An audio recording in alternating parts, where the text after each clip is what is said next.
मैं रेणु सैनी आप सभी का क्लासरूम वाला में हार्दिक स्वागत करती हूँ। आज भी मैं आपके लिए एक बहुत ही रोचक कहानी लेकर आई हूँ। कहानी शुरू करती हूँ। प्रताप नगर में प्रताप सिंह नामक एक राजा राज्य करता था। उसने अपने राजमहल में एक बड़ा ही सुंदर बगीचा बनवाया हुआ था।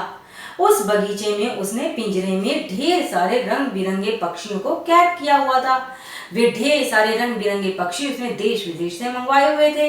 राजा को रंग बिरंगे पक्षियों को देखना और उनकी मधुर मधुर बोली सुनना बड़ा अच्छा लगता था। राजा अपना बहुत सारा धन नए पक्षियों को खरीदने पर खर्च करते थे। उनके मंत्री सुजान सिंह उन्हें समझाते तो वो इसे डांट कर चुप कर देते। एक दिन राजा जब अपने मंत्री सुजान सिंह के साथ बगीचे में आए तो देखा कि ना ही बगीचे में पक्षियों की चहचहाहट थी और ना ही उनकी आवाजें आ रही थी। कई पक्षियों ने तो अपने पिंजरों में रखा खाना तक नहीं खाया था। कुछ पक्षी एक ओर को लुढ़के हुए थे तो कुछ सोए हुए थे। यह देखकर राजा मंत्री से बोले, सुजान, यह पक्षियों को क्या हो गया है? सुजान सिंह बोले, महाराज, पिंजरा पक्षियों का स्थान नहीं है। यहाँ कैद में रहकर ये बेजान से हो गए हैं। सुजान सिंह की बात सुनकर राजा प्रताप सिंह उसे डांटते हुए बोले, तुमसे कुछ पूछो तो बस अपनी अलग ही कहानी सुनाते हो। पक्षियों के वैद्य को बुलाकर इनकी जांच कराइए। वैद्य ने पक्षियों की जांच की तो पाया कि किसी को कोई बीमारी नहीं थी। वे राजा से बोले कि पक्षी तो ठीक हैं, किसी को कोई बीमारी नहीं है। अगले ही दिन 4 पक्षी बगीचे में मरे हुए मिले। उनमें से 2 पक्षी तो स्वर्ण रंग के थे, जो बड़े दुर्लभ और कीमती थे। उनकी मौत से राजा को बड़ा दुख हुआ।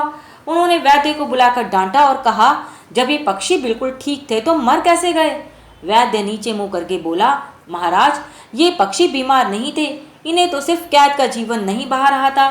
पक्षी आसमान में स्वतंत्र उड़ने वाले जीव हैं।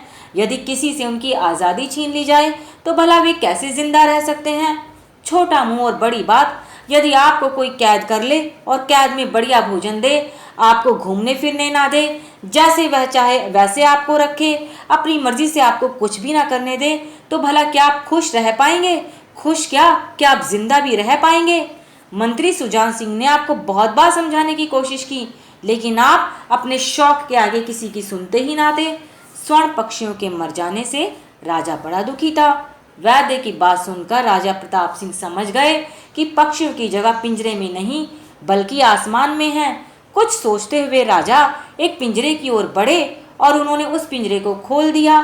पिंजरे को खोलते ही निस्तेज पड़े पक्षियों के पंखों में जान आ गई और वे पूरी ताकत के साथ पिंजरे से बाहर निकलकर आसमान की ओर उड़ चले। एक एक कर राजा ने सारे पिंजरे खोल दिए।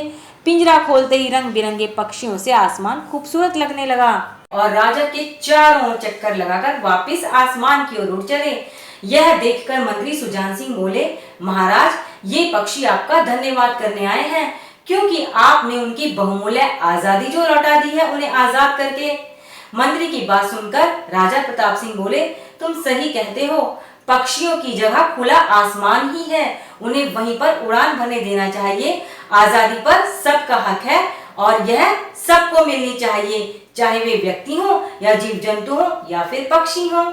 तो फ्रेंड्स, कैसी लगी आपको यह कहानी? बताना मत भूलिएगा। जल्दी ही मिलती हूँ आपसे एक नई कहानी के साथ। थैंक